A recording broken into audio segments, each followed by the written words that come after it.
Thanks, Rob. And thanks for the opportunity to come and talk with you this evening. Quite happy to treat this as a fairly relaxed and informal event. I've put together a PowerPoint presentation as part of my role at the Metropolitan Waste and Resource Recovery Group and the projects that I'm leading on behalf of state government. I regularly deliver presentations, so if it's somewhat stale and stylized, it's because it's practice. It's within a set routine that's been agreed by my elders and betters within state government. I suppose the first thing I need to say sort of leads on from that is that given that we have an election, a state election on Saturday, we are in caretaker mode at the moment. There are limitations on what I can and can't say. I can't say anything about the government's policy with regards to waste and resource recovery. I cannot make any commitments on behalf of the current government or any future government of Victoria. I can, however, represent work that they've undertaken to date and report on factual information. So I'm more than happy to take questions, but if there are certain questions posed in a certain way, I have to reserve the right to decline to answer those. Apologies from a personal level, but I have to respect the organisation that actually keeps me employed and myself happy and my wife happy here in Australia. So if we'll agree to those terms, I'm more than happy to continue. So what I want to do this evening, I'm approaching this very much from a waste management perspective. My background, I'm an environmental scientist. I started off in the nuclear industry nearly 30 years ago, looking at it very much issues related to waste management from an environmental perspective. I don't claim to be an energy specialist. I've got involved with various studies related to waste to energy and certainly major procurement of waste to energy solutions in Europe, some major facilities in the UK that are now operating. I've worked on 9 major procurements in the UK, driven by the landfill directive and the need to divert organic waste, so biodegradable municipal solid waste from landfill, in order to manage the carbon impacts associated with the waste sector. 9 of those major procurement exercises led by local government have involved, 6 of those 9 have involved waste to energy solutions. 4 of those waste to energy solutions are now operating at scale. And by scale, I mean capable of processing around 350,000 tonnes of residual waste, of garbage per year, and recovering the energy and recovering other materials from that waste. So effectively diverting 90% of that waste from landfill. They're effective, but the path towards procuring those and delivering those solutions is not an easy one. But solutions are deliverable. But I'm not going to talk specifically about waste to energy. The work that I'm leading at the Metropolitan Waste and Resource Recovery Group, which is a state government agency, is technology agnostic. We don't advocate for any one particular type of technology. What we do recommend to the councils that we work for or represent is that they focus on technologies that are proven. Local government isn't in the area of taking risks with regards to research and development. They are there to represent their residents and their ratepayers to deliver solutions that make sense from an environmental, social and financial perspective. There are other opportunities that state government and other parties are prepared to support with respect to research and development. But the solutions I'm going to talk about this evening are solutions that can be delivered at scale. I say there are other opportunities, but I wasn't planning to sort of go into those this evening. What I want to do this evening, though, is start with a Waste 101. I won't spend too much time on that, but quite often when I'm talking to sort of general audiences, people sometimes struggle to understand what we mean by waste in the context of state government, particularly landfill. So I was going to introduce that very quickly. I was going to set the scene with regards to the purpose of resource recovery and why it's needed. Move into a very brief discussion of the circular economy, again to sort of set the scene. Take you through the metropolitan context, because that provides us with something of a case study, a very live case study with regards to delivering solutions for a very real problem here in Australia. I'm going to put a focus on post-collection waste and resource recovery technologies. So that's after your bin has been collected from the curbside, what happens to materials after that. And I'll do my best to do that within the context of a circular economy discussion. And I'm more than happy to take questions with regards to clarifying particular issues as we go through. But I suggest that if there are any major questions that might lead into a discussion, we take those towards the end of this evening. So I'm very keen to sort of take your thoughts as to what I describe in the next 40 minutes or so, what that might mean to you and what insights you might be able to provide, given that you're, in a sense, a focus group. How that might relate to future discussions with regards to the adoption of a circular economy model. So that's the broad basis of the presentation. I'm going to start with a somewhat boring definition of waste. What is waste? Well, currently, I'm in advance of myself. The current legislation is the Environment Protection Act 1974 Victoria, but a new act was enacted earlier this year, the Environment Protection Amendment Act 2018. There were some major amendments within the Act. There's a much clearer focus now on risk. But in terms of waste, the definition the broad definition that I've abstracted from the Act is that waste is perceived to be matter that is discarded, rejected, abandoned, unwanted, or surplus, irrespective of any potential use or value. The key phrases in that, from a waste management perspective or a waste manager perspective, is the concept of material that is discarded or rejected. So it's something that generally somebody does not want. And another key point is that from a legal point of view, it doesn't matter whether that material has any value or doesn't have any value. It is still considered to be waste. Now, the question might be, why is that a concern? Well, waste is a problem when it is there in quantities. And I'll talk about the quantities of waste that are generated currently in Melbourne and are predicted to be generated within the next 30 years in Melbourne in a few minutes. But waste becomes a problem when there's a lot of it. And one of the confusing aspects of waste is there are lots of ways of classifying waste. I've taken a standard approach to classifying waste by source, and this is representative of the majority of government documents associated with solid waste within the developed world. We start with municipal solid waste, essentially waste from households and similar properties that is managed by council. So that's a key point. This is your garbage that's collected from your curbside. This is your commingled recycling that is collected from the curbside. This is also for those of you who opt into a garden waste or a garden food waste collection. That all comes under the banner of municipal solid waste. Similarly, it's waste that's collected at transfer stations. When you decide to clear out your garage and take the materials to a local transfer station or recycling centre, it is classified as municipal solid waste and reported as such by the companies and local governments that manage that material on your behalf. The second source of waste is known as commercial and industrial waste, or CNI waste. This is waste from offices, warehouses, factories.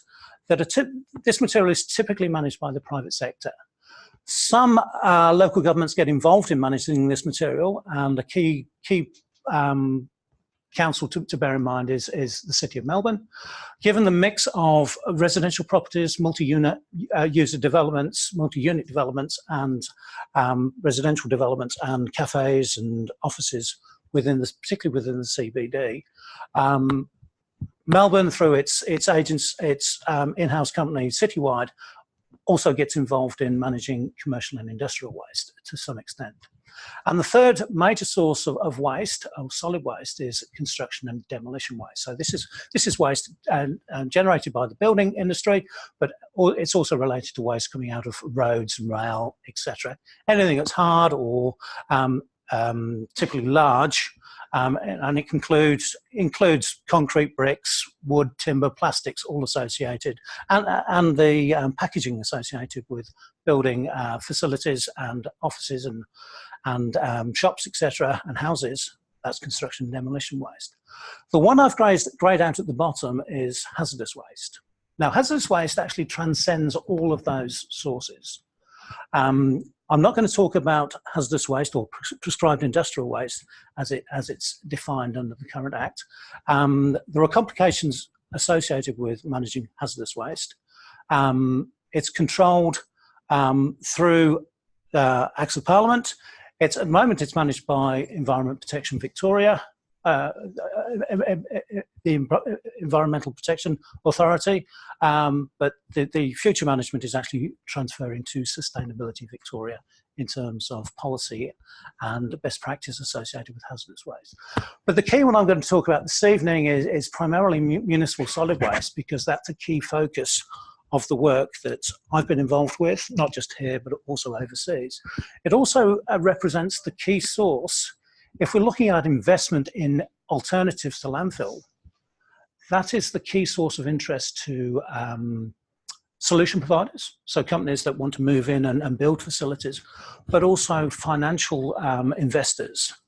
Because the advantage of council waste, municipal solid waste, is that there's the potential for putting in place contracts, long-term contracts for large quantities of waste that allow investors to make the investment and recover that over a long time period. By long time period, I'm talking typically between 15 and 25 years for a contract associated with the operation of a facility and the delivery of a service.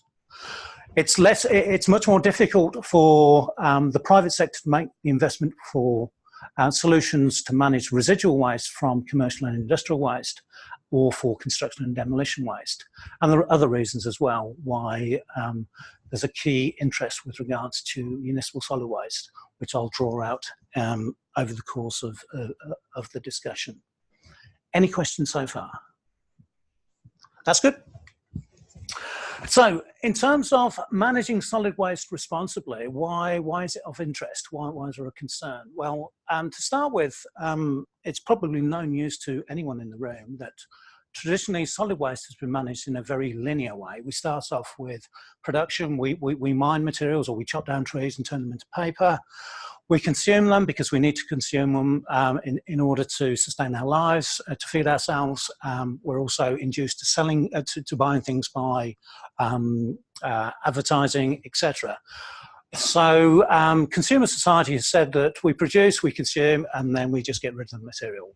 And traditionally, worldwide, that material is, for the last 100-odd years has been destined to landfill. There was a history of sharing that disposal route between landfill and straight incineration. A lot of municipalities, a lot of boroughs would have had what were typically known as destructors or incinerators that simply burnt the waste to get rid of it, reduce the volume. The ash that was left over, you might use it for road making, you might spread it somewhere, you might send it to landfill. But it actually dealt with the problem, or partially dealt with the problem, because it didn't deal with the toxins that were mixed up in treating waste. And that was one of the issues with the old incinerators. Now that's been the tradition, and if we're looking at Melbourne today, if we look at the garbage that's collected from your household, the stuff that you don't put in the recycling bin or you don't put in the organics bin, that's still the way it's managed. There is no treatment of any of Melbourne's residual waste at all. It is all going to landfill. I'll show you some figures with regards to residual waste in a minute, but at the moment in Melbourne there's about 1 million tonnes of residual waste from households going to landfill every year. Now, the work that I've been leading the development of a big business case for state government to support investment in future treatment solutions. And our forecast based on population growth is that that 1 million tonnes per annum, if we don't do anything new, could well increase to 2.5 million tonnes by around 2050. And that's largely driven by population growth. But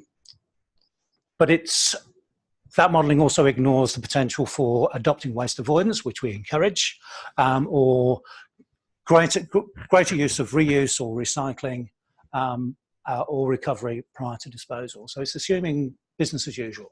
So 1 million becomes 2.5 million tonnes per annum. That's a major headache. Not least because Melbourne as a region is ironically, is starting to run out of landfills. There are still holes in the ground, but a lot of those holes aren't suited to use as landfills. And to be honest, as has been evidenced by various VCAT hearings in the last 12 months, although companies might have bought quarries, active quarries, that are creating void space, and planning consent has been allocated to the use of those quarries as future landfills, delivering those landfills is becoming more and more problematic because residents don't want to see landfills. They don't want to see waste going to landfill. And the concern there is it's being driven by an environmental and social conscience, in the sense that communities, individuals are saying, this is just a huge waste of resources. Why are we sending this material to landfill? Secondly, if you're sending organic waste to landfill, organic waste breaks down in a landfill. Initially, it starts to break down through biological processes in the presence of air, producing CO2. CO2 is a greenhouse gas. Once the material becomes compacted, the breakdown process becomes anaerobic, and instead of producing CO2, it starts to produce methane. Methane as a greenhouse gas is between 21 and 25 times, depending on whose book you read, more effective as a greenhouse gas than carbon dioxide. So sending organic waste to landfill is a contributor to greenhouse gas generation and climate change. That's the recommendation in the literature, and there is a logic associated with that. And there's been a huge amount of research in Europe, North America, that starts to point in that direction. Another problem associated with managing landfills is that they generate leachate. Leachate can be controlled, and I'm not looking to demonify,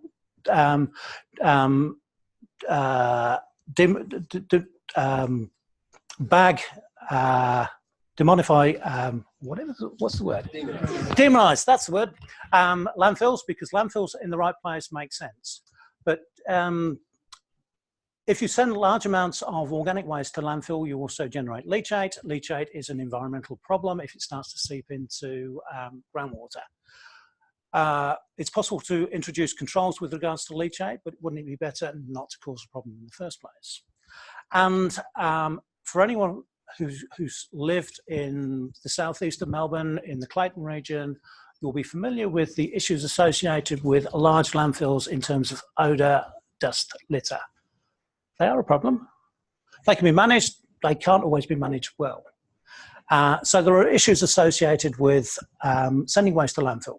Having said that, if you live in certain parts of Victoria where transporting waste to or recycling to a centralised reprocessing plant or energy recovery plant, the distance of moving that material can become prohibitive from a cost perspective. It can also become prohibitive from an environmental perspective if you start adding up the greenhouse gas contribution from transporting waste. So landfills in the right place can be the right solution. But in a growing metropolis, they are not necessarily the way forward for Melbourne. But that's a decision for society to take based on information provided by local government and state government. I noticed that a lot of landfills have means of collecting the methane and burning it and so on. I was just wondering what percentage now of that methane is captured and how much. From a percentage perspective, the providers of that technology will argue that they capture 70% of the methane that's generated by a landfill. From a practical perspective, based on experience and conversations across the world, I suspect it's probably more around 50%, but I could be wrong. But do they have that feature in landfills now? Large licensed landfills do have to incorporate gas capture. They don't necessarily have to incorporate energy recovery. That gas can simply be flared off on site. It doesn't have to go through a gas engine. The requirements, the EPA's requirements are that there has to be a capture system. It has to be managed in a way that it doesn't release methane to the environment. So flaring is acceptable under current regulations. Now, are there many sites that actually use the... All of the large landfills in Melbourne have gas capture. All of the active landfills have gas capture because all of the active licensed landfills have to have gas capture. Some flare off. How many flare off? A small percentage flare off. For those, if you take the principal landfills, if you take the City of Wyndham's landfill at Werribee, if you take Melbourne Regional Landfill at Deer Park, Hanson, I'm not sure whether, I haven't been to Hanson for a long time, so I'm not sure whether, I would imagine that has gas, it'll have gas capture, but whether they recover energy, I don't know. But certainly the Melbourne Regional Landfill and Wyndham capture and use the landfill, and at Hampton Park, they capture and use the landfill gas. But the smaller landfills, typically, if they're licensed, they have to capture it, but generally they'll flare it off. They won't recover the energy. Okay, so there are some clear drivers with regards to doing something more with waste as opposed to putting it in a hole.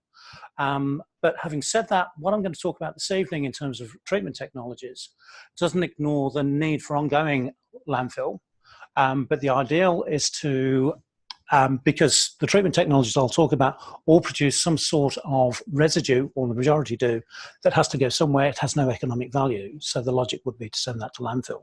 But it's making better use of the holes that we've got available, rather than just filling it with waste that can be treated in other ways. This is where I'll leap into a brief discussion about the circular economy, and I'm very happy to admit there are people, I'm sure there are people in the room that know a lot more about the philosophy behind the circular economy than I do. But broadly, it starts with as the linear economy does, with the use of raw materials, and there's design, production, manufacturing, distribution, consumption, feeds into collection, and the ideal is that that then flows into recycling and recovery, and then we go back through the cycle. So there's minimal loss of energy and resources through that cycle. But we have to recognize that if you look at the laws of physics, there will be an element that starts to fall out of the system and has to go to disposal. Where I start talking about residual waste treatment later, it sort of fits in this category here in terms of resource recovery. But recognizing that there will always be an element that falls out, has to be, doesn't necessarily form part of the circular economy. But the ideal is to maximize what we can in terms of continuous flows. So given that, oh, there's a map missing there. That's interesting. Oh, it's come back. This is just to give a bit more context about what I'm going to be talking about with regards to the business case work and pre-procurement work that I'm doing. The state of Victoria is divided into 7 waste and resource recovery groups. These are state government agencies. I'm employed by the Metropolitan Waste and Resource Recovery Group, and we represent the 31 metropolitan councils. Geographically, I suspect, I've never actually tested this, but I suspect we are the smallest in terms of area, but we are the largest by far in terms of population and the quantity of waste. Somewhere between 75 and 80% of Victoria's population lives in Melbourne. So that means that at least 75% of the waste generated in Victoria comes out of Melbourne. But in reality, waste flows into Melbourne in terms of recycling and other materials for management, for processing, either prior to export or prior to use within other parts of Australia.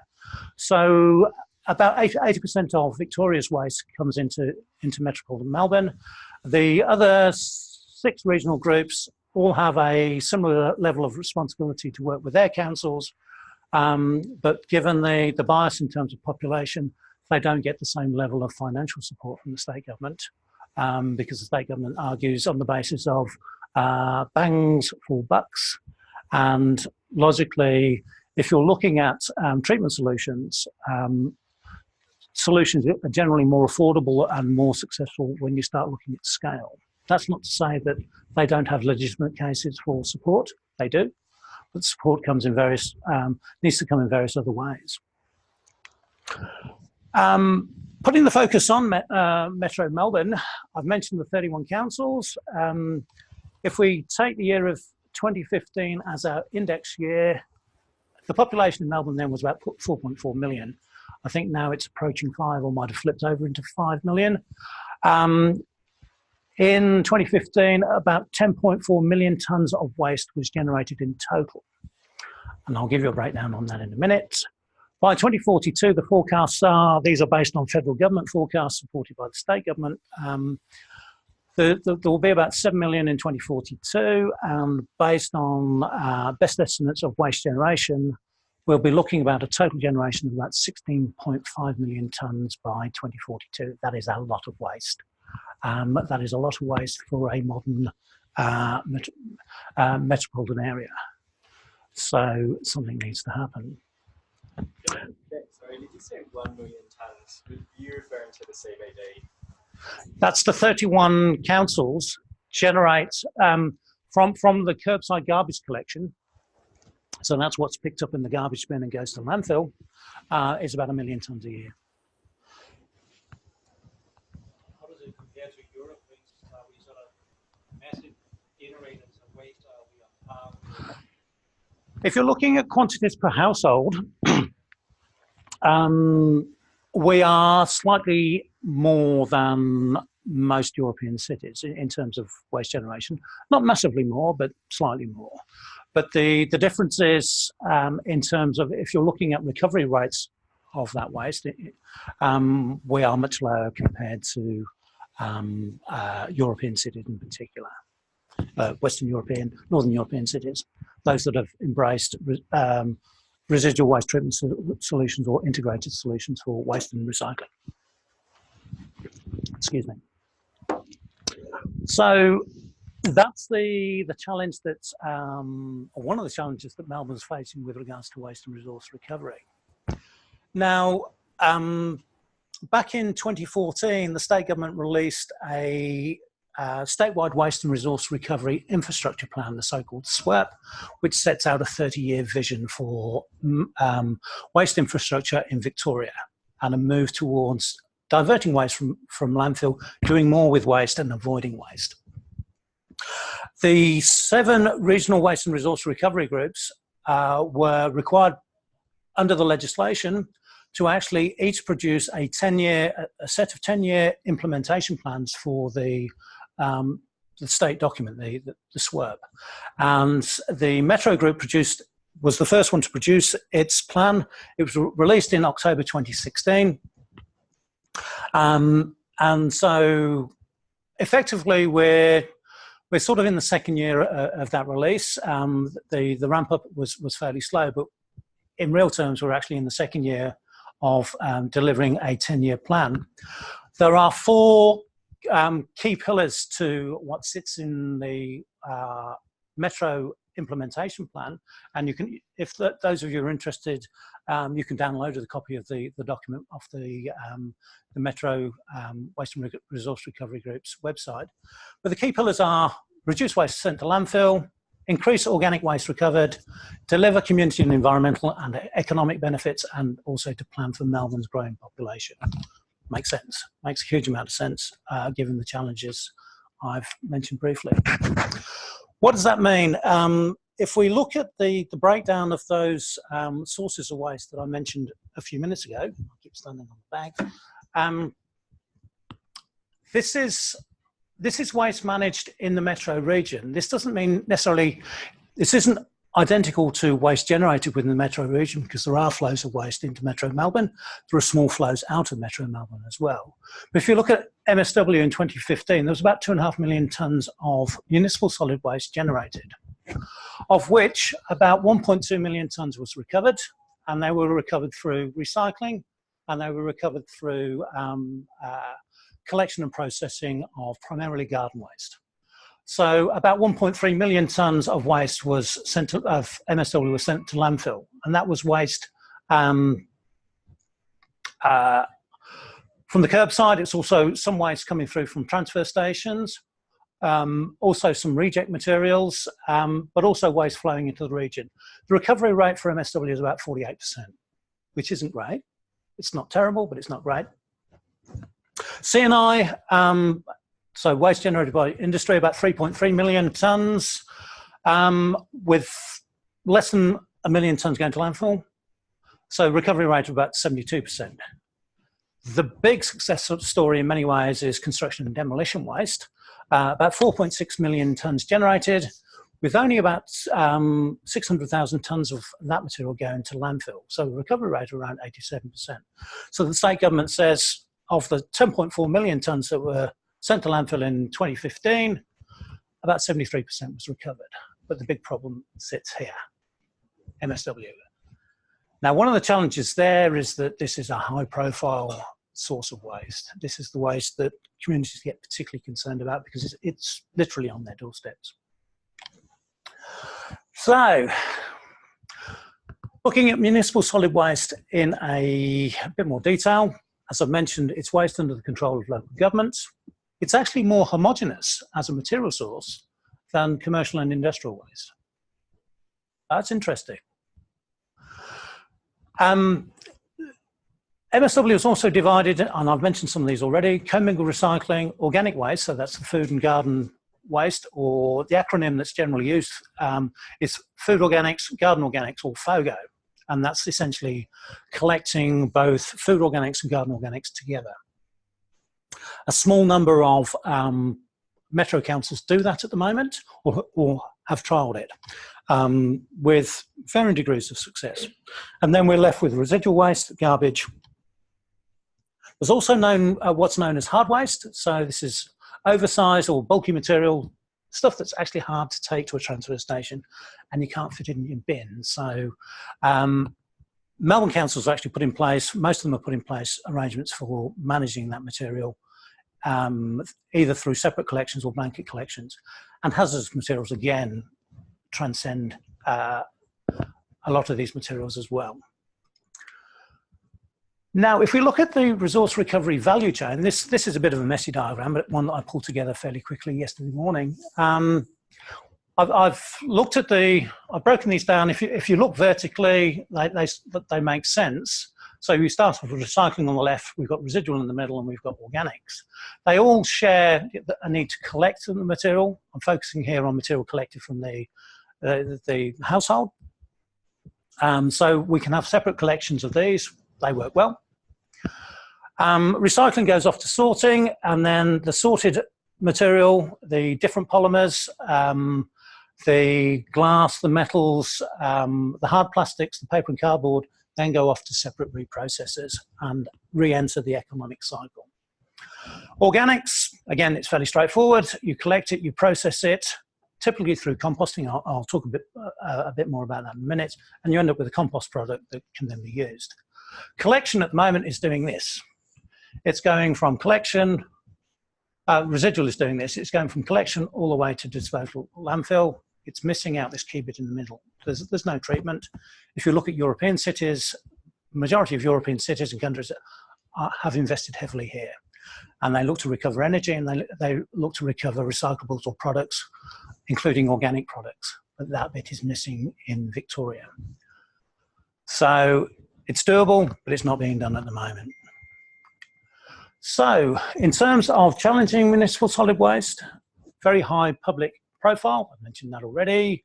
Traditionally, council contracts have been for 5 to 7 years, which sort of makes sense if you're a council contract manager. Yep, I can live with that. I can keep things tight. I can give my contractor hell for 5 years, and then I can go out and get another one. The problem there is that investment in new infrastructure is predicated on amassing critical quantities of waste for contracts, and typically most investors, most solution providers will say they need at least 100,000 tonnes. Sometimes they'll say 150,000 tonnes as a starting point to deliver a facility. If we're looking at residual waste treatment, the investment associated with treating a tonne of waste through a residual waste treatment facility, the capital investment is about $1,000. So if you've got a 100,000 tonne facility or facility that can treat 100,000 tonnes per year, it's 100 million. There aren't many councils in Victoria or in Melbourne that have 100 million in their back pocket to invest in a new facility. And the state government is saying, we're not going to do it. So the only way forward at the moment we can see is for state government to work with local government, to work with private sector to get that investment happening. And investors are saying, give us at least 100,000, 150,000 tonnes to make it work. So that means in order for that to make sense from a commercial perspective, we're looking at moving from 5 to 7 year contracts to long-term contracts, 15 to 25 year contracts, which can be a bit scary. So your contract manager at your local council will say, don't like the idea of that. It's not going to be so easy for me to give up, to give my contractor a hard time, because they've got some big investment here. So that's my challenge and the challenge of my team and the councils we're working with.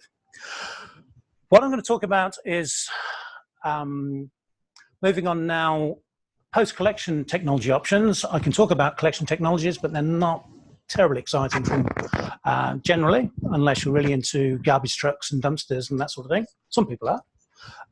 Doesn't do a lot for me, but they can be interesting.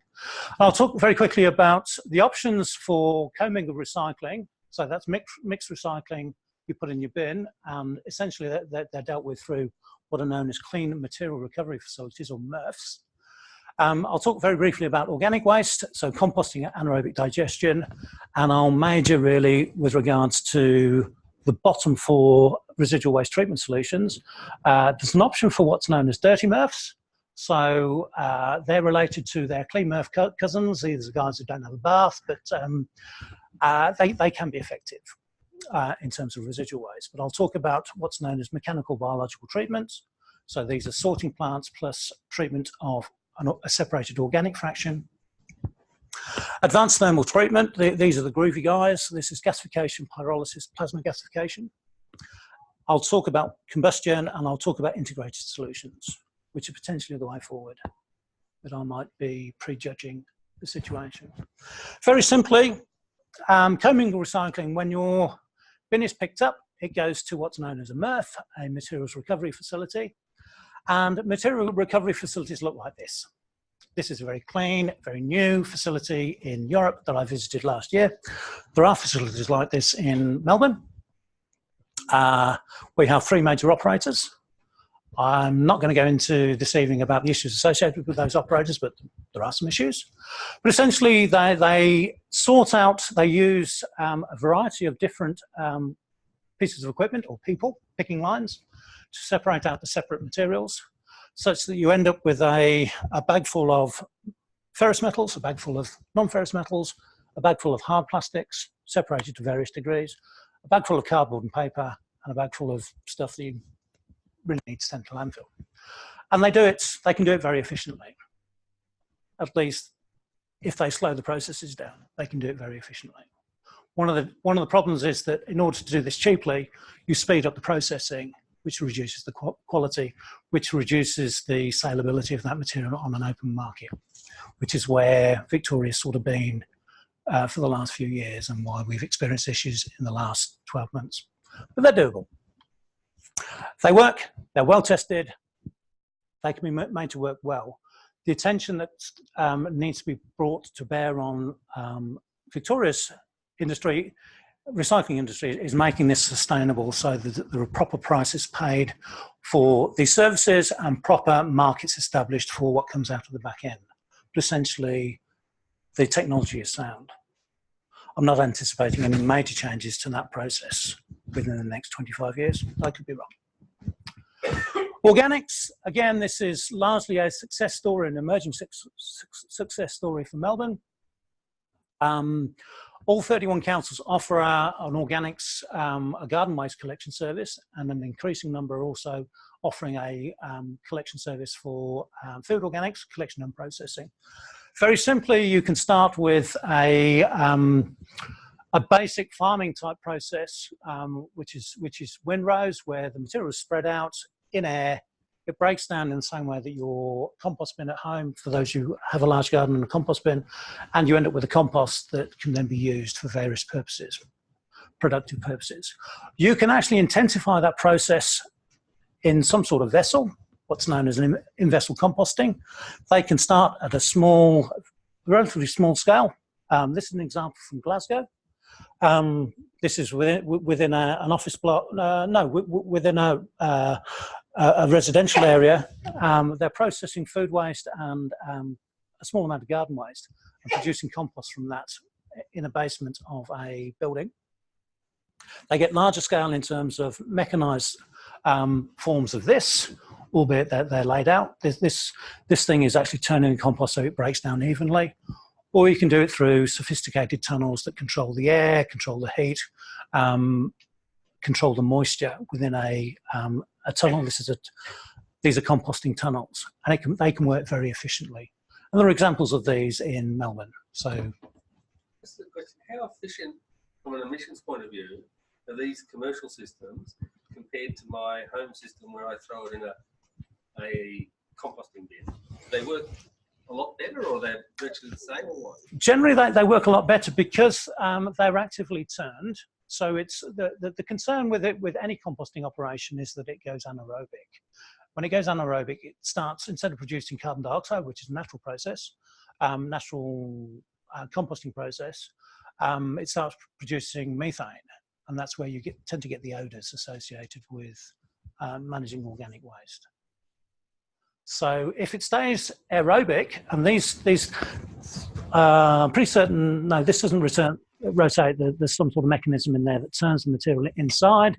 This turns the waste. This blows air through it, but occasionally they'll move the organic material from one bay to another to turn it. This is a windrow turner which is turning the material, and the idea is to keep the oxygen present within the mass so it breaks down. You're using aerobic microbes to do the processing. If you don't do that, it just sits there, it gets wet and soggy. If it rains, and then it starts to degrade and produce methane.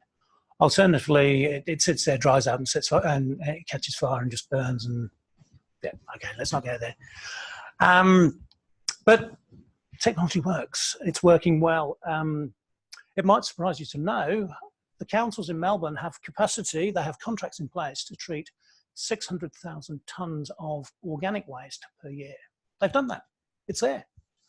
One of the challenges we've got is that we're now entering a dry spell, so the quantity of garden waste that's becoming available for those contracts is falling, and we've got contractors saying, where's your garden waste? If you haven't got garden waste, where's your food waste? We need that material to keep going from a commercial perspective. Why do some councils charge you for a green bin? I can't give you a figure, I'm afraid. Off the top of my head, I can't remember.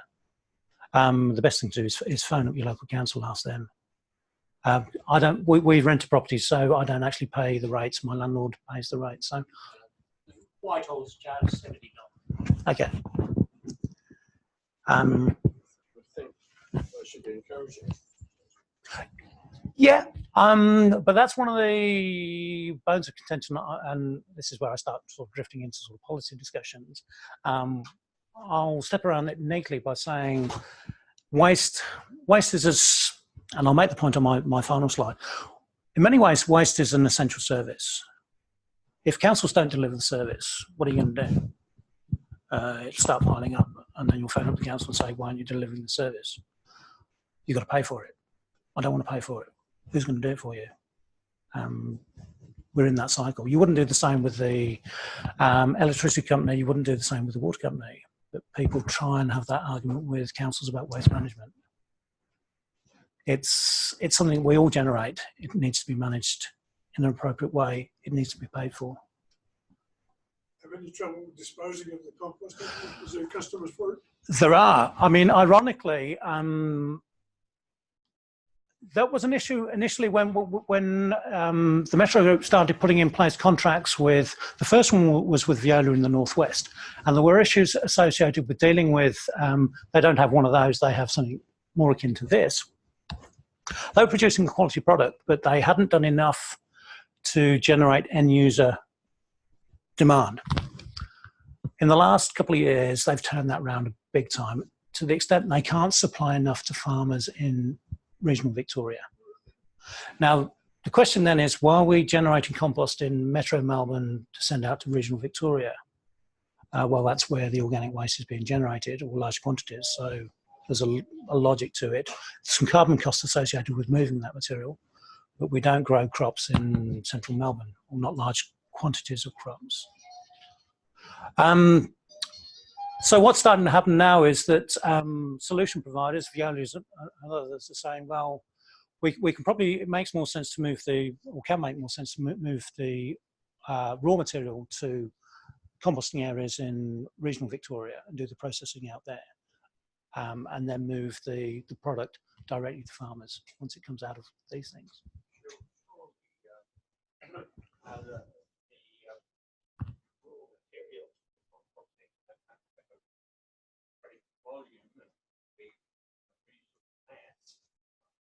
Surely, I know from my composting, you do a proper composting, and its volume goes down by at least 80%.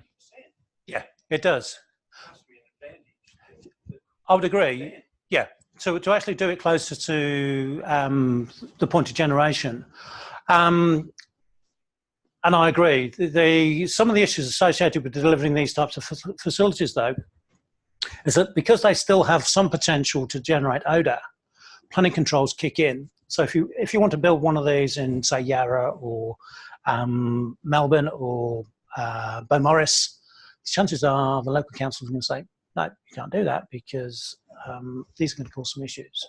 Find somewhere that's suitably zoned, put it there, which is what's happened with Veolia at Bulla, Secure at Dandenong South. They're building an in-vessel facility. The Spanish company is building a facility under contract to Southeast councils to deliver one of these.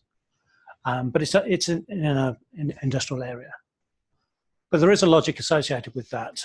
But there are some interesting economics around moving materials, including waste.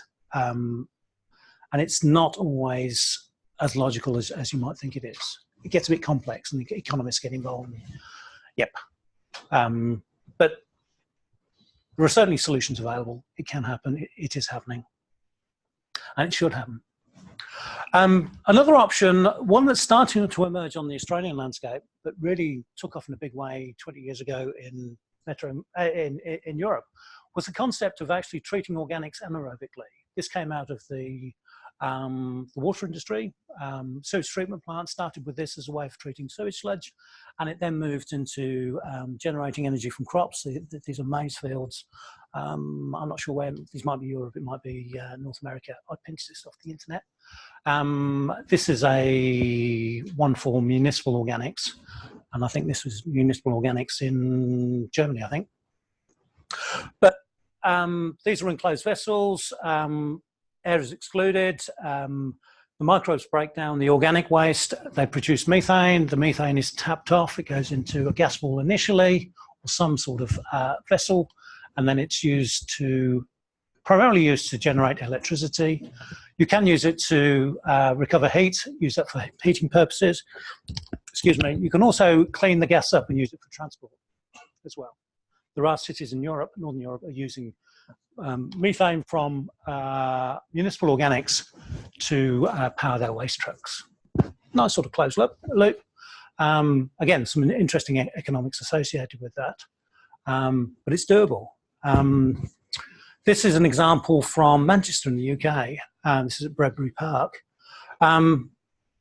It's suited to source-separated organics, or organics that are recovered through a separation process from mixed waste. They are highly scalable, but they've now got a very strong track record in Europe and North America. And there are an increasing number of projects starting in Victoria. So again, this bodes well. Organics are moving in the right direction. Now we move on to residual waste. This is where it gets a bit more problematic. There is no experience in Victoria with regards to recovering value from residual municipal solid waste or even residual C&I waste. Certainly not large quantities. There are some examples in New South Wales. There are some examples in WA. There's a couple of examples in South Australia, all of which have mixed heritage. But the opportunity here is to combine the sorting of residual waste, so recovering whatever is left in terms of hard recyclables, so glass bottles, any tin cans that end up in it, any reasonable sort of quality paper or cardboard, hard plastics. You implement a sorting process. The waste can go through a sorting process, and this is an example I'll talk about in a bit more detail towards the end. A combination of conveyors. This is a trommel, ballistic separators. They separate out the hard recyclables. They separate out the organic fraction, and they can separate out the inert fraction, all of which can be treated subsequently within the same plant. That's one way of doing it, and what's left over in terms of material that has no economic value, but it's still got carbon material in there, you can turn it into a refuse-derived fuel and recover the energy from it within the same plant. Perfectly possible. An alternative way of doing this is say, well, we're not really too concerned about doing too much in terms of sorting. Let's just spread it out. Now, I'll give you what it might look like. If I go back to this slide, imagine instead of this being separated organics, this is the garbage that you put in your bin. Within a right sort of building with the appropriate controls, you spread the material out. What happens then? The organics within the waste start to break down. That generates heat. That heat dries the waste mass, which can actually mean that once you've got it at a reasonably dry form, you then start feeding the material into this sort of plant, which can make it easier to separate out the hard recyclables. But what you're really interested in doing is maximizing recovery of materials as a refuse-derived fuel or an RDF, and you actually feed that into an energy recovery plant as part of the facility. There are arguments for and against both types of solutions, but they can work. The second one has been particularly deployed in Southern Europe and Germany to major effect. The first one has largely been adopted in Northern Europe, particularly in the UK, in the last 15, 20 years or so. Both can work, but because you're doing more with the waste, the cost per tonne for treating that waste can be higher than if you were just burning a material. But I'll come on to that in a minute. Advanced thermal treatment solutions. This is where we're getting into the realms of not science fiction, but some of them approach that. Gasification has been around for a long time. Gasification is the background to town gas, producing gas from coal. You actually place the material, the waste, and typically it's a separated waste or waste that's been through some sort of sorting process. So your leftover plastics, your organics, are thermally treated. With a gasifier, it can be anything up to, well, typically around 650 up to 800 degrees C. You're not burning the material, but you're allowing a small amount of air to be incorporated within the kiln, and you're producing what's known as a synthesis gas, a syngas. And that's made up of hydrogen, methane, and carbon monoxide and other trace gases, which are combustible. You collect that material as part of the process, and you recover the energy from it, or you use it, you clean it up and use it for some other purpose, which could be manufacturing. You can feed it into some sort of chemical process. This is a gasifier. This is a gasifier that I visited last year. It was in the final stages of construction, which is why you've got scaffolding here. This is at Milton Keynes, for those of you who know the UK. This is a twin-line Energos gasifier. which is part of an integrated, this is part of a mechanical biological treatment plant. This is taking the RDF that's left over from the process. The syngas is now being recovered, this is now operational, and it's producing energy that's going into the grid. Well, the excess energy is going into the grid. There's a parasitic load that's being used to power the plant as well. Pyrolysis is similar to gasification. It's lower temperature, but it's a process that happens within a sealed vessel in the absence of air or oxygen. The material is again, the plastics, the organics are broken down into a syngas. The syngas goes through a similar energy recovery process. Plasma gasification is what I like to think as sci-fi. Plasma gasifiers have been around for a long time. They started off in the minerals industry for recovering metal ores. They were first applied to waste, I think, in terms of recovering energy from what's known as shredder flock or shredded vehicles, auto shredder flock. So this is crushed cars that are shredded and then put through a high temperature process using a plasma torch. We're talking temperatures here is typically sort of 5,000 to 10,000 degrees at C. Again, you're producing a syngas where you have the advantage because of the high temperatures. The metals come off as molten metals. Any inerts come off as an inert material, and you can recover all of those materials. The big problem there is you've got a huge parasitic energy load on those plants. They can work, but they haven't yet been successful on a large-scale facility treating municipal solid waste or mixed waste. They work in Japan, where they feed in MSW into a facility that's dealing with problem waste or auto shredder flock, so shredded cars. They can work then commercially, but commercially they haven't yet worked on municipal solid waste. Could you just recap the temperatures of each? Okay.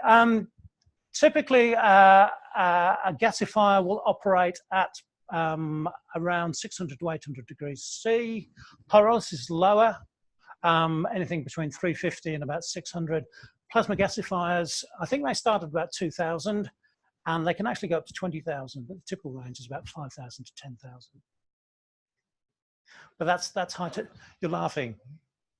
Have I got it wrong? Pretty high. These are extremely high. Extremely high. These are plasma torches.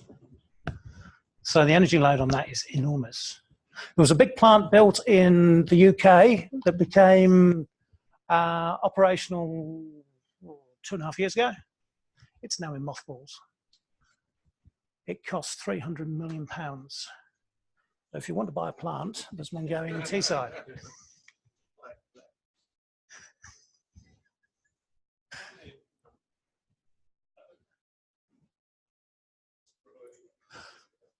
There is much smaller, yeah, and because they're targeting a high value, high cost waste stream, it works. The economics stack up. Hang on, let's go back. As I think I've covered most of this, recovers energy from organics and plastics. Gasification has a strong track record in Northern Europe, including municipal solid waste. Pyrolysis and plasma gasification have poor commercial track records on MSW. There's one other consideration, which is used for medical. Yeah, that's right. But that's incineration, which I'll come on to next. That's a combustion plant. But these types of facilities, if I go back to this one, Milton Keynes, from memory, I think it's about 160,000 tonnes per annum that it's treating. But these can actually, commercially, they can start at around 50,000 tonnes. The prices per tonne of waste treated is higher with a smaller scale plant. So you get economies of scale in terms of gate fees, but you can start at about 60,000 tonnes and go up by bolting units on. So these are 2 units. You can bolt more units on if you've got the footprint and the demand for them. This is a small example in the Isle of Wight, which is no longer operational. I was involved in this project 15, 20 years ago. It was a demonstration facility funded by the UK government as part of its push towards diverting waste from landfill. You've got essentially a small-scale mechanical biological treatment plant taking, this is the Isle of Wight, so it's taking the island's waste, and the RDF is going into a gasifier, was going into a gasifier. This is now being revamped. One of the reasons this works is because the only other option the Isle of Wight Council had was to actually transport the waste to the mainland, which was more expensive than trying to find an island-based solution. It's been through various iterations, but there's now major investment in an updated, a new facility out on the Isle of Wight.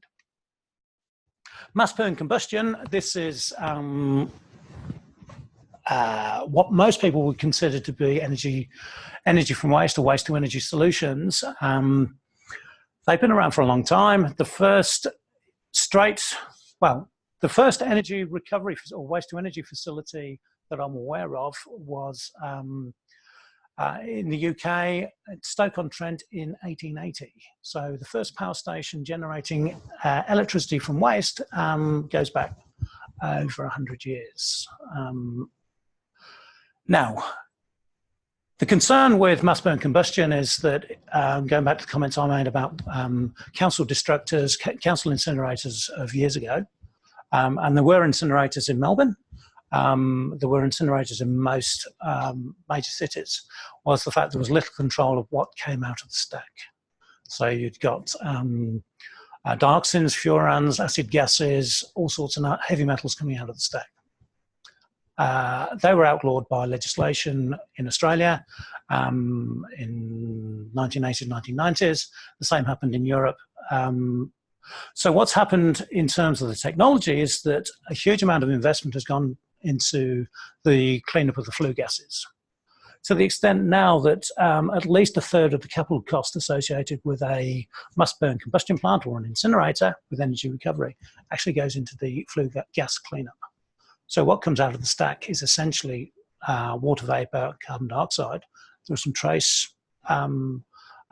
gases and toxins in that.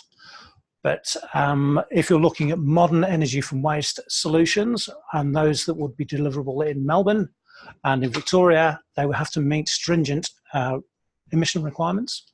They are achievable. I say you have to make the investment, and the monitoring systems and telemetry are actually built into the whole process chain. They start from waste receival through to the combustion phase, through to the heat exchangers, through to the gas cleanup, and then what comes out of the stack.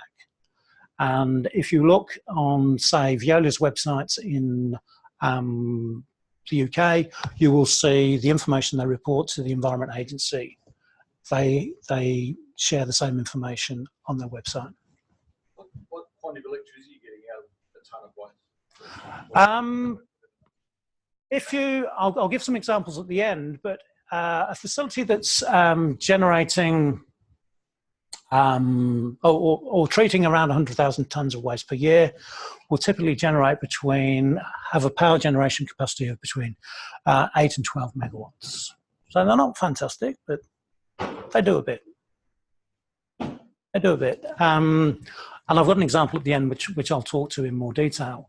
But these are, it's very simple. It's conversion of the carbon-based material into energy. They're very similar to power stations. They operate as power stations, small-scale power stations. This is a facility in a market town in the west of England. This is Shrewsbury. Again, I worked on this. I did some of the procurement work for this 15 years ago. It's now operational. This is a single line facility treating 90,000 tonnes of MSW per year. And this is the single grade. So this is a person standing. So it's not huge. What's that, about 15, probably about 15 meters by the time it stretches out. They're not massive. They recover the steel and the aluminium that goes through the grates. This generates, from 90,000 tonnes, it's generating about 8 megawatt, of which just under 50% is renewable, or classed as renewable. It's coming from the organic fraction, and that's tested.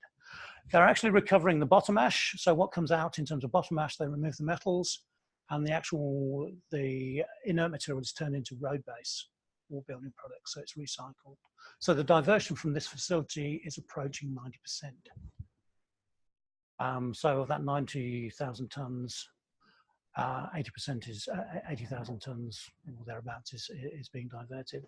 These are, in terms of photos that I mentioned, that's a reciprocating grate. You can't see the detail, but that's where the burning is taking place. This is the boiler. I think it's from a different plant, and this is a steam turbine from a much larger plant at in Staffordshire, not very far from here, about 30 miles away. This is processing. This plant is processing about 300,000 tonnes of waste per year. Before you move on to that slide, it's interesting the way you describe that. You're talking about how many 100,000 tonnes is going through in a year, and then you're talking about a number of megawatts of output. Wouldn't it be more realistic to talk about the number of megawatt hours over the year, because it's not going to be a consistent flow of waste? These operate 24/7, and these plants, this one, these have a availability of in excess of 90%. So if you take 8,760 hours per year, 90% of those hours that these plants are operational. So they're dedicated to baseload electricity supply. Conscious of the time, I'll just... we need to recognise that these things are typically the capital expenditure is high. So generally, an individual facility starts at around 100,000 tonnes per annum.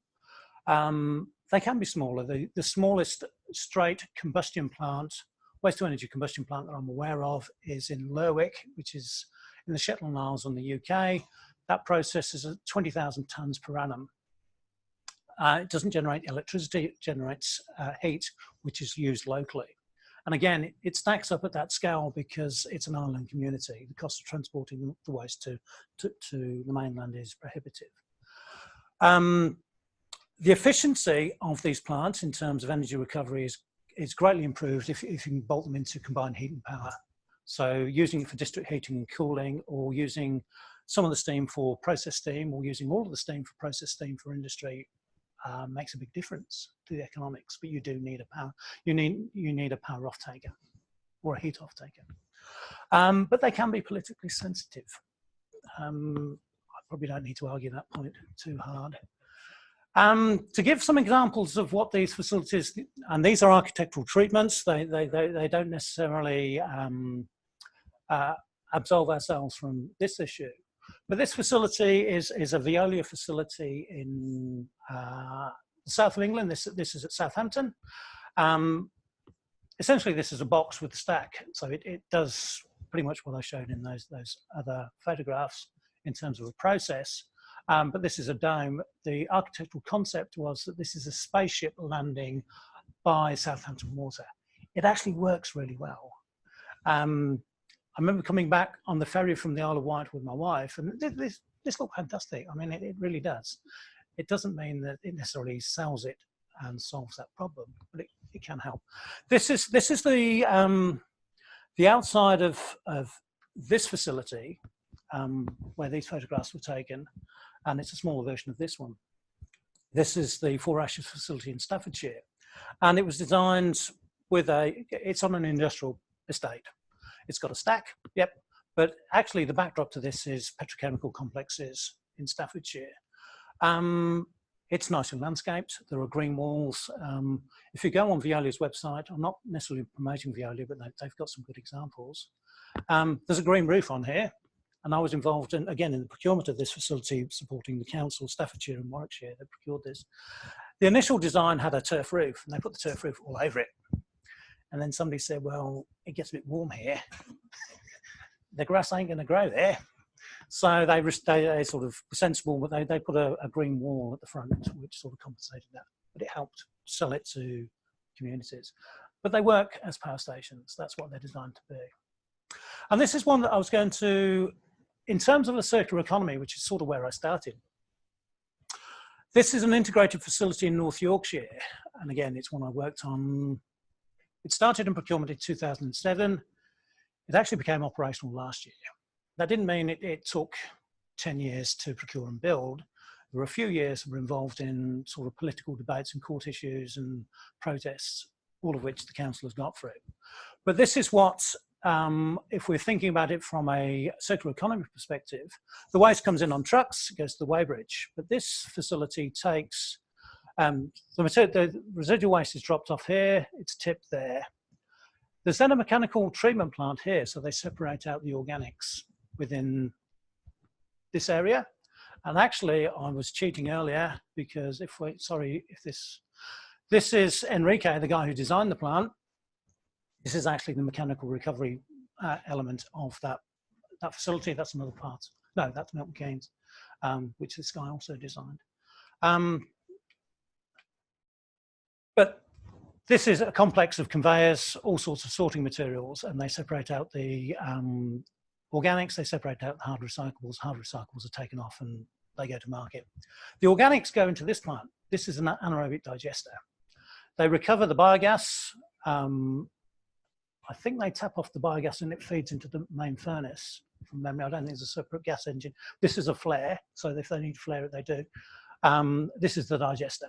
This is an OWS digester. So they do something with the organics. And then what's left over goes into this area, which is the combustion plant. It's got a stack. These are the air-cooled condensers to actually deal with the waste heat. The bottom ash goes off into this plant and it's recovered. It's turned into building materials. So again, the diversion from this plant is large. It's 90% or plus.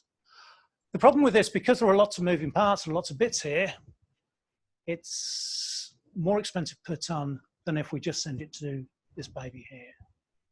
But it does mean that you're doing more in terms of recovering value from waste.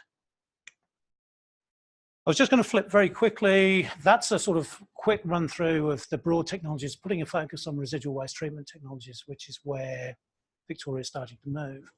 Flipping back to the metropolitan context, I remember there was one of the first pillar was diverting waste from landfill, reducing the amount of waste that goes to landfill. And one of the projects I've been leading is a business case funded by the Sustainability Fund to look at the prospect for residual waste treatment solutions for metropolitan Melbourne. And within the implementation plan, there are some targets, very few targets set by state government, but we have some targets in our plan. One is to recover at least 25% of the MSW that's managed through council contracts by 2026. At least recover at least 25%. That doesn't seem high, but we're starting from a very low base point. And also, given population growth, the forecasts are by 2026, an extra 500,000 tonnes of municipal solid waste could be going to landfill. So we anticipate a need to treat between 300,000 and 500,000 tonnes of residual waste per year, to mean that we don't send any more to landfill than what was being sent in 2026, but what was being sent in 2016. So essentially flatlining the amount of waste going to landfill. But flatlining is a problem when you're faced with population growth. We're also keen to attract new investment in new resource recovery infrastructure and no new landfills scheduled. So there is, if you look at the implementation plan, there are schedules in there, but there is no provision for new landfills in Melbourne in the next, well, by 2026. And that's to drive this sort of investment. Now, there are arguments for and against, but that's where things landed. Now, the business case that I've been leading, I've got a team of people working with me and advisors. It asks the question, can advanced waste and resource recovery technologies, nice simple acronym, or FOGO, food organics and garden organics, keep municipal waste to landfill, to 2016 landfill levels? Can they achieve that 25% recovery of resources? And can we, working with local government, determine an effective way for councils to procure advanced waste infrastructure? given that no one's done this yet in Victoria. I'll start with the cost-benefit analysis that I had consultants do for me. I spent quite a lot of money on this, or State Govt spent quite a lot of money on this.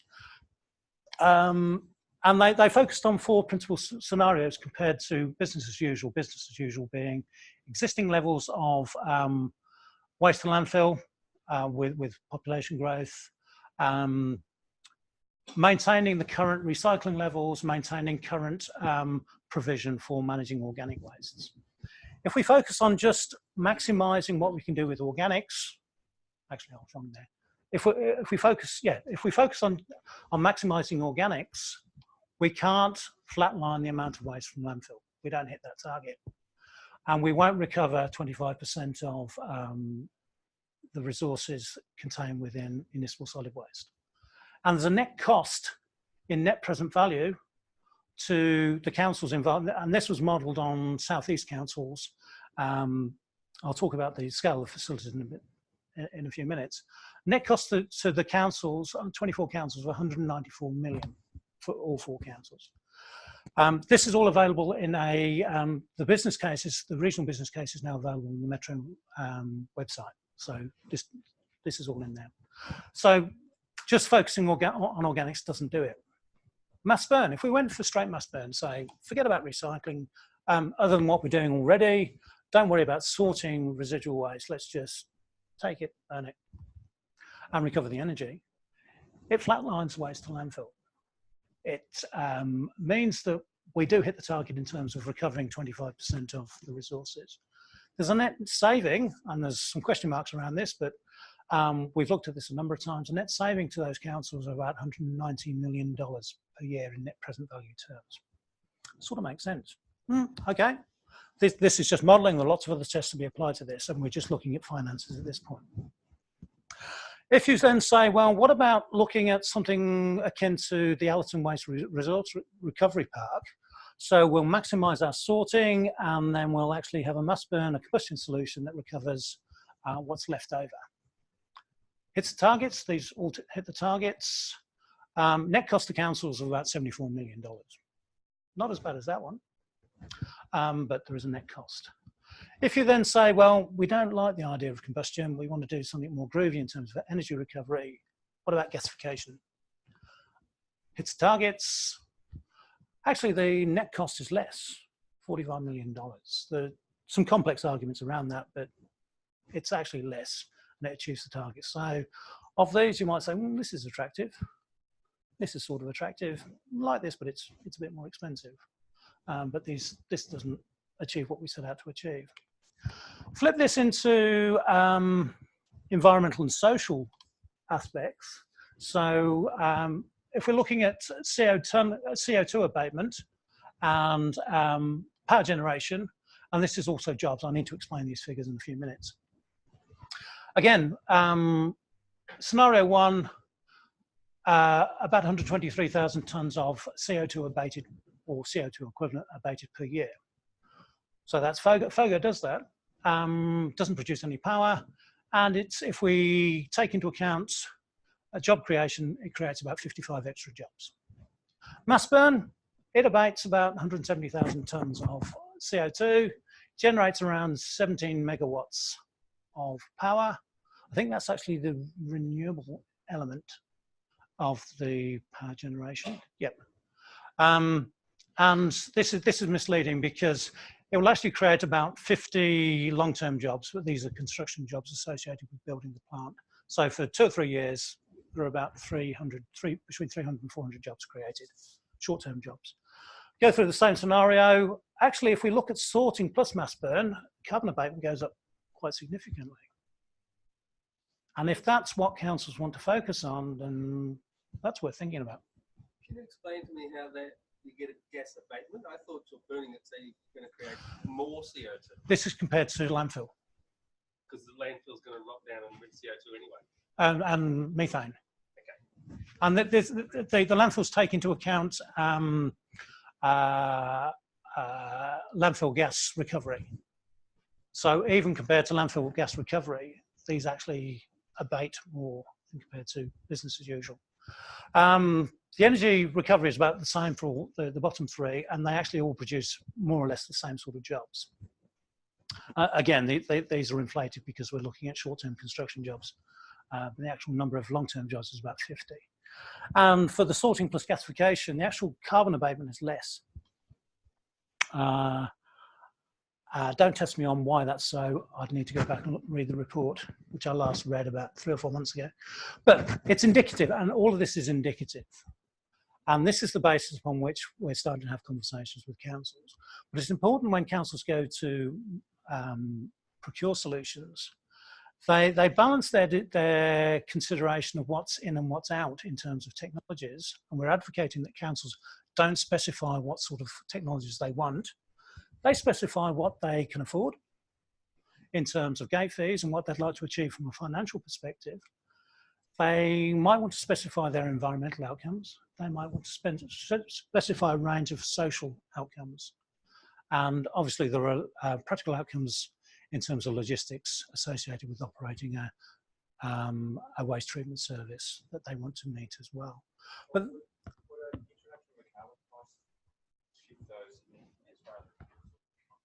it would shift some of this, certainly. We model this based on current federal tax and carbon price arrangements. Yeah, but certainly it would alter this. Yeah. $30 a ton. Sorry, this one? Oh, hang on, I'm going to. Back to where you were. So on the scenario, $30 a ton. Close to $10 million a year.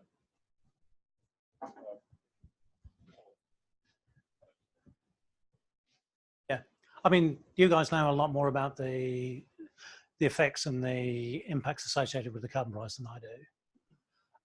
But yeah, there are lots of other discussion. Just the first scenario is organic exposure.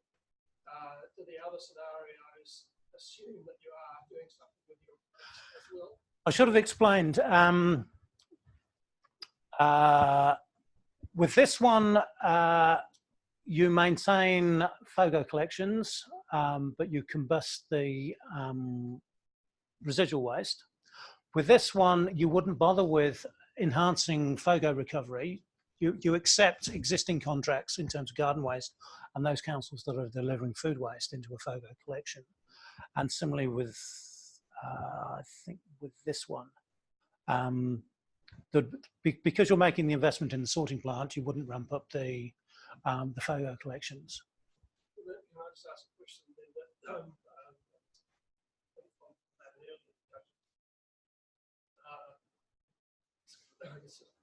couple of aspects of this. Firstly, I'm aware that in Western Australia there's a company doing the federal rates. They've got quite a elaborate system where they check the whole thing and get to exactly pay the price of that compost. And they have the ability to extract all the soft plastic out of the ocean. They will deal with that. Looking at what we're doing in Victoria, the plant, for example, that I'm vaguely familiar with. I live in the city of Hume, so it's the Viola one at Bulla, which I think you're similar to the one you had up earlier. But they only deal with organics that contain essentially organic food scraps. And the city of Hume doesn't, even though they've got one in their own municipality, they still don't collect food scraps as part of the organic waste collection. So they do, they take fruit and vegetable scraps, but not general, food scraps and biodegradables from the normal waste stream. So the two prongs of the question are, why aren't we doing that? Why are the councils in Melbourne and Victoria so slow to adopt that technology? And given that you've let contracts already to Viola, for example, to do the Northwest region, does that contract allow you to keep pressure on that company to upgrade their technology, or are we stuck with that limited technology for the next 20 to 25 years? With regards to the Veolia contract, they bid a solution that was acceptable to the councils when Veolia were appointed. I would need to sit down with my contracts manager to answer that question in full. There's an expectation normally within a council contract that as far as makes sense to the operator from a financial point of view and the councils that are involved in supplying waste, there's updates and embellishments of a facility.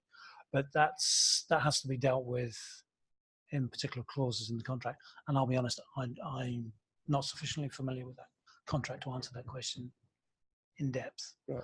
I could take it on notice. I can have a chat to I my... think that's a fairly. I'll just also reveal the fact that I'm will be on the Hume Council Sustainability Task Force as of next year. Yeah.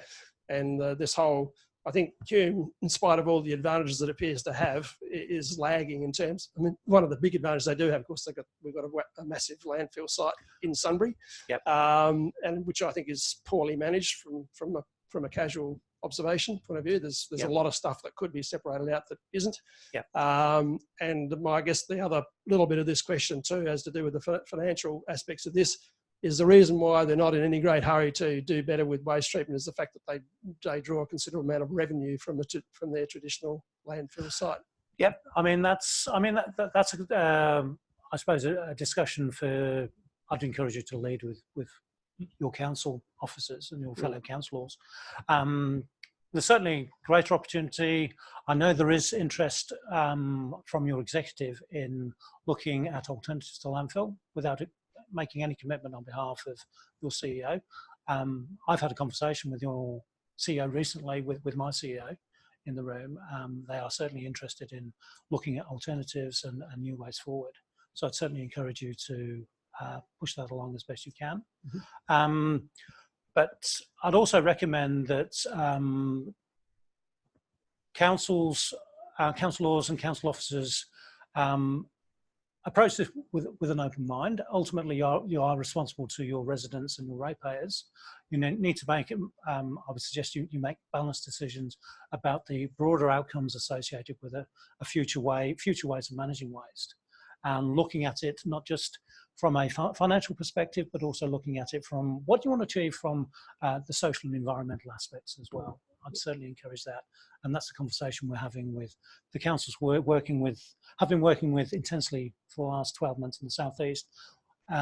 We are now starting the process with the councils in the North West as well. So I hope that answers some of your question. Firstly, you haven't got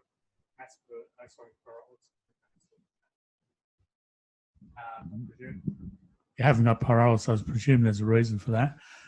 The second question is, in terms of the off gases you produce with mass burn and the others, and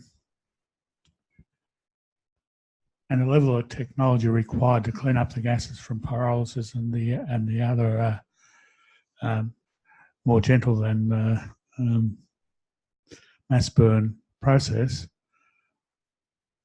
presumably you've still got dioxins coming through. So what sort of level of controls and cleanup do you have to put into clean up if you went that way? Okay. To take the second question first, pyrolysis wasn't in the scenarios,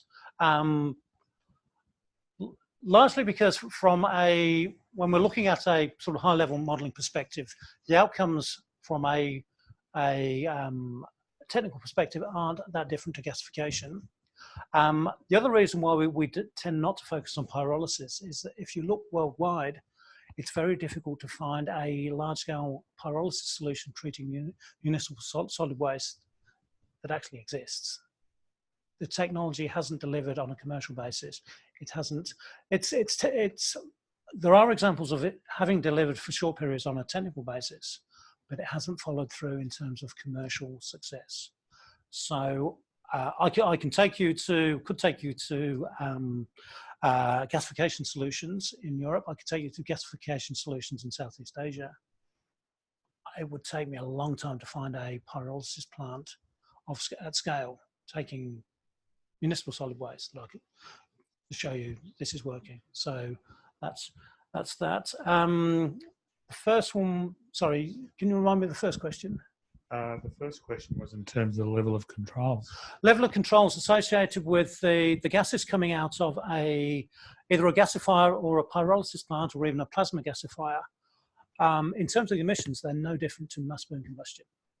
The difference is with mass burn combustion, because you have to push through excess air for the combustion process, the quantity of gas you're cleaning up is significantly higher than you would from a pyrolysis plant or a gasification plant or plasma gasification plant. But they still need to meet the same standards in terms of air emissions. Same level of control, but smaller scale because you're not pushing as much gas through. Not pushing as much air through the actual combustion process where you recover the energy from the syngas. So, but the offset to that is that if you make the financial comparison with a straight mass burn combustion solution as opposed to a gasifier or a pyrolysis plant, you have to make the investment in a sorting facility up front, because generally a gasifier or a pyrolysis plant will take an RDF, a processed fuel, as opposed to raw waste. So there's operational costs and capital costs associated with that. Yeah, if I've just finished off, I've only got a couple more slides. So in terms of the findings, I think I've talked to most of these. Yep, advanced waste and resource recovery technologies exist that could help us reach the targets, and potentially deliver better environmental and social outcomes. But to reinforce that, even if we did everything we could with food and garden organics, we can't reach the targets. We will still be having to increase the amount of waste that goes to landfill.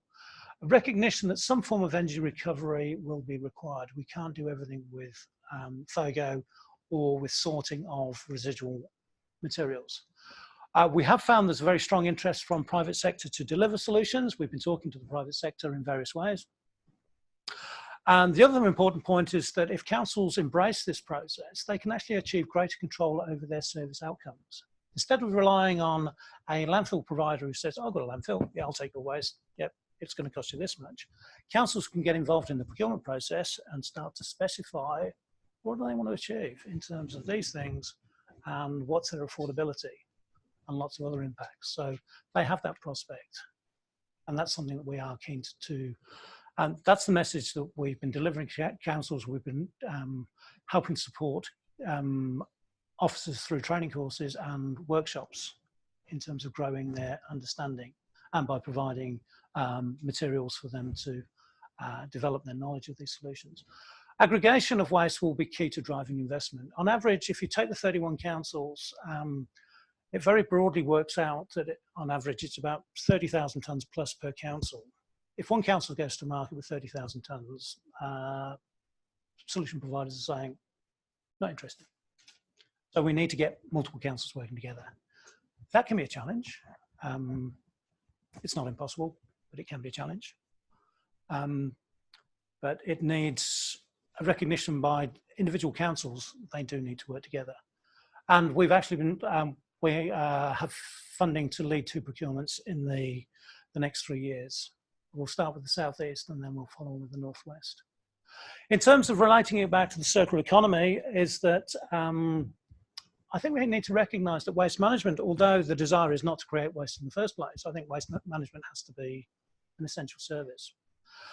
Establishing the design philosophy, what do we want to achieve, is important, but we also need to recognise there can be competing objectives and opinions, and we need to find a rational way forward that's based on consensus.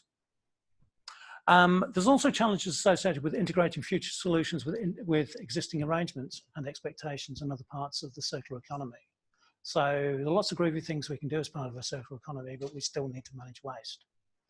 Locational challenges, and I don't really want to talk about site challenges today, but waste facilities, whatever their flavour or colour, can be a challenge to deliver. Particularly getting residents support to facilities in their neighbourhood. But there can be opportunities associated with resource recovery facilities in terms of stimulating other job creation opportunities and social opportunities as well. So we shouldn't ignore that. Something we have learnt, councils have learnt, the industry has learnt, state government has learnt in the last 12 months is that we need sustainable long-term markets for the offtake of materials and energy. It's no good going into this sort of process on a whim. We need to test any solutions that are bid back by the private sector. How real are the offtake opportunities associated with your solution? And also we need to recognise that if we're looking at long-term solutions, how do we design into the contract the ability to incorporate changing technologies, upgraded technologies, and also recognising that waste changes over time. If you look at the literature coming out of, literature and media coming out of Europe at the moment and the move against plastics, you only need to go into Dimmicks or any other bookstore in Melbourne, go to the environment section. There are half a dozen books about reducing our reliance on plastics. I suspect that's going to change. The composition of waste is going to change in the next 25 years. How do we design that into a long-term solution? Do you expect the amount of plastic to decrease or increase? Potentially decrease. Having said that, I had a colleague go to a conference about plastics and the future of plastics last week.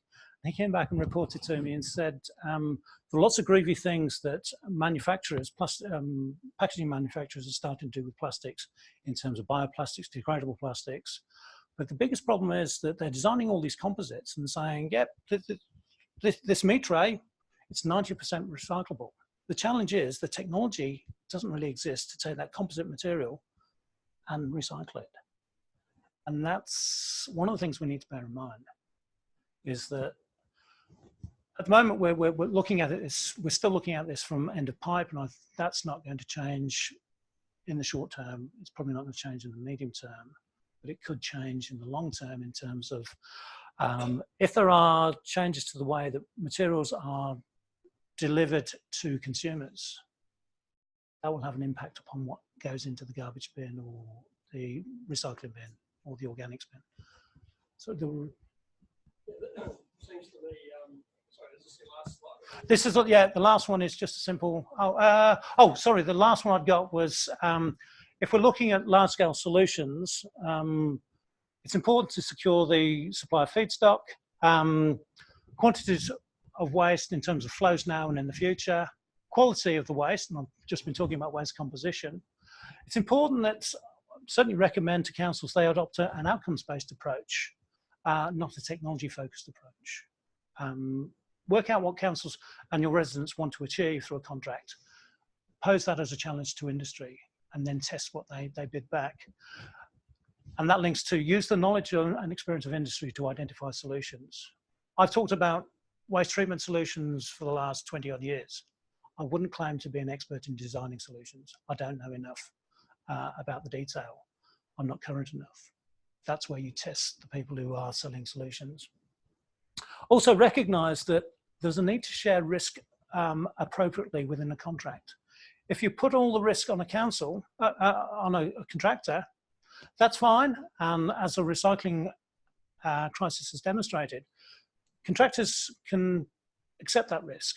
And they'll say, yeah, fine, we'll pay you for your recycling. The market changes. What do those contractors do? They say, sorry, market's changed. All of that risk, all that cost then goes back onto councils. Wouldn't it have been better to have thought about hindsight is wonderful, but in the future, let's try and design contracts where there's a better balance of risk so that those who are best able to share particular risks or best able to take on particular risks, take on those risks. Otherwise, if you put it all on the contractor, ultimately, one way or another, your councils and residents will end up paying for that. And that's it, I think. Sorry, I've sort of taken on quite a bit longer than... Yeah, sorry, my question then, it was, there seems to me a couple of elements missing from the whole scheme, and these may not have been part of your brief, but the, one is firstly to take a legislative approach and require that any manufacturer of an item or a product or a material, whatever, takes responsibility for taking it back again. And there are many many companies, for example, one of the first companies was one that makes carpet tiles, and this goes back many years. And they when they supply those carpet tiles, they agree to take them back at the end of life and reprocess them and make new carpet tiles. And there are more and more companies doing that. And I asked the question, if you may know the answer, I know it might be a political hot potato. Why is Victoria, I think it's the other one is Tasmania, why are we the only states left who don't have a container deposit scheme after all this time? It's been working perfectly well in South Australia for like the last 40 or 50 years or something. The other aspect that's missing is preventing the waste from even getting to the curbside in the first place. Now, I think most of us here would probably have, you know, our own home composting heap of some sort. I know through the efforts of my wife, in terms of the way we buy food and so forth, the amount of actual waste that we leave in the standard rubbish bin is tiny, yeah. And tiny by comparison with what we observe and other people throwing away.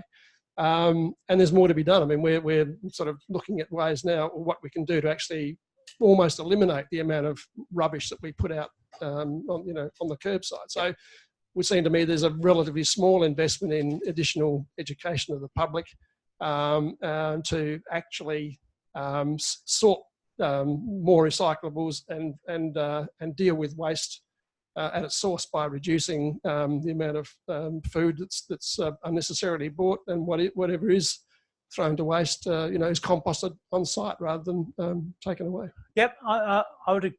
I think you're making two very valid points there. Given what I said at the start of the presentation in terms of caretaker constraints, I can't delve into the policy associated with either. I would certainly encourage you to have that conversation with your council officers and your fellow councillors and residents. There's nothing at all wrong with what you're saying. What I can't deliver is a state government answer to those questions, unfortunately. Can you actually, at least, is there any published information anywhere as to what deliberations have taken place and why the government hasn't adopted a scheme? Not from political reasons, but simply is there? In terms of CDS, what I can report is that the Victorian government has been investigating a container deposit scheme. I haven't had sight of that. I haven't been involved in those discussions. And I'm not aware of any of that information being in the public domain. And given where we are currently, that information isn't yet, if it's not in the public domain at the moment, yeah. So that's frustrating as it might be. That's pretty much the only answer I can give at the moment.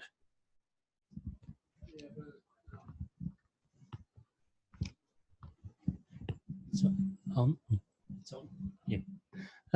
Paul, I think you'd probably be aware that currently on the EPA website there's an application for a municipal solid waste mass burn facility at Australia Paper in Latrobe Valley. Did government have any, obviously keen to see it happen, but and maybe offering some incentives for that plant should it proceed? Again, I'm shackled by caretaker considerations. Australian Paper has been progressing a proposed solution in the Latrobe Valley. I've been involved in conversations, as is my CEO, with Australian Paper about what they're offering. I think the fairest response I can give to you is that Australian Paper's solution is a large-scale solution. It's predicated on their interest in waste-to-energy solutions, predicated on their need to find a better, cheaper source of heat than reliance on gas and electricity. They've got some clear drivers there. The challenge that they're facing as a proposition is that, and Australian Paper has made this clear to state government, to myself, to my CEO. I'm not sure to what extent they've made it clear to their stakeholders in Gippsland, but there's no reason why, I can't see any reason why they should. they've certainly mentioned it. I was at a local government forum in Gippsland a couple of weeks ago, and I followed a presentation by Australian paper. And their challenge is that in order to deliver the scale of facility that they need an investment of about $600 million. They've got funders who are interested in making that money available, but they made it very clear to Australian paper that 80% of that, the feedstock for that facility has to come from municipal contracts. So they need in the region of 500,000 tonnes plus per year from council contracts. Their challenge is that in order to secure that waste, they would have to enter into contracts with between 25 and 30 councils. That will be a challenge for any provider, solution provider, which is one of the reasons if you look at the remit of the waste and resource recovery groups, our statutory obligation is to support councils in aggregating their approaches to market. So supporting collaborative procurements between councils. So they put together they can make available to the market quantities of waste and recycling that then enable the investment by the private sector. And I see that as Australian Paper's biggest challenge. They see that as their biggest challenge. They believe they are ready to go and deliver a solution by 2020. They believe they can deliver a solution by 2021, but that's only if they have access to council waste within the next 18 months. And that will be the challenge. Sorry, I'm conscious that's hard. One last question. Okay. Efficiency of these plants, Paul. A kilogram of plastic's got, maybe 30 odd, is it megajoules per kilogram? It sounded like your plants weren't very efficient in converting that potential energy into actual energy that's used in the grid. Yep. Like really low. I wouldn't say it was really low. If you take a ton of, well, you're right with regards to the energy content. A ton of municipal solid waste has about 9.8 gigajoules of energy incorporated into it. Now, if you recover that through a combustion process, in terms of thermal efficiency through a straight combustion to electricity generating facility, you're looking at a thermal or energy recovery efficiency of around 25%, which isn't that different to what you might get out of a brown coal power station in the Latrobe Valley. A modern brown coal power station will probably push it a bit further, but essentially they're in that category, about 25% efficient.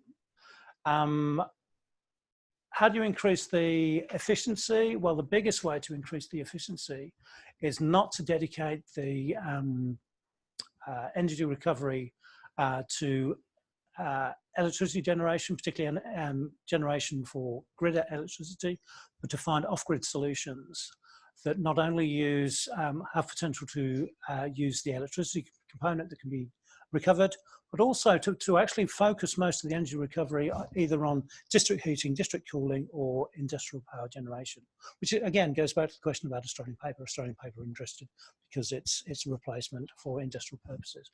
That increases the overall efficiency of the recovery process. Does that make sense? Oh, yeah, but that's where we get into the realms of physics. If you look at the best coal-fired power, black coal-fired power stations, what's the best you can achieve with that? Probably 30%. If you look at a gasification type, or one where you actually pulverize the coal and blow it into a furnace, you might get it above 30%. But unfortunately, those are the laws of physics.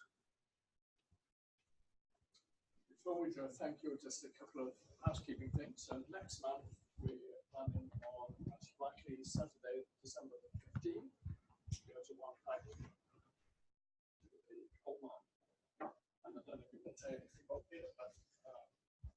established.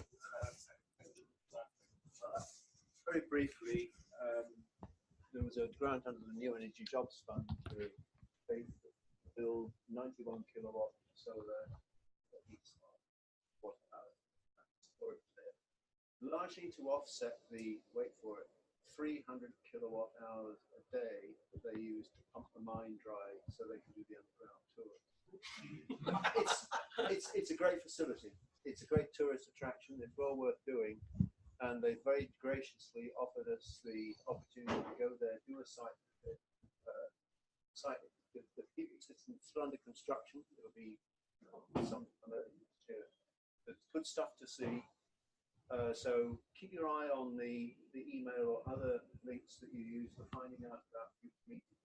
Been announced in the very near future, probably the 15th of August, December. We're hoping to include not only lunch in the cafe, which is really good there, but also an underground tour at a discount rate. So, and especially I'm all right. I live just around the corner in India. So. We're organising a car at the same time. It's going to do a bit of money. Stop Adani Eltham, and as a fundraiser for Stop It to Fight Adani, we've got the Naked Truth calendar, which has got various people in, shall we say, artistic news. So if you're interested in buying one of them to support us to fight Adani, $15 each or $10 each if you buy 5 or more. So I've got them at the front. Thank you. And now